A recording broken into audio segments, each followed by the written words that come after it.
好来，乡亲啊，这个农委会甲新加坡的超市合作，甲台湾224项的农产鱼品提到新加坡去卖。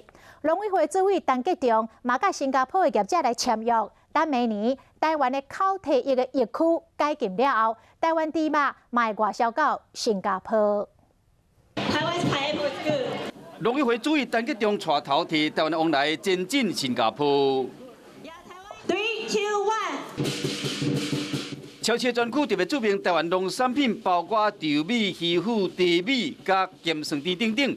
这摆有224项农产食品入到新加坡，更加甲业者签猪肉合约。明年台湾猪肉就使卖去新加坡。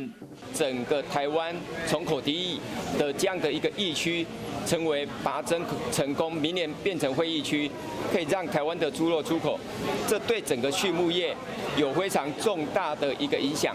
我们把23年来的一个疾病呢解除，这个完全要感谢整个蔡英文总统跟苏院长带领的团队。象征新加坡高消费力甲市场的实力，目前台湾一年卖到新加坡的农产品较无30亿，占全世界销售量1500亿的2%，估计要有成长的空间。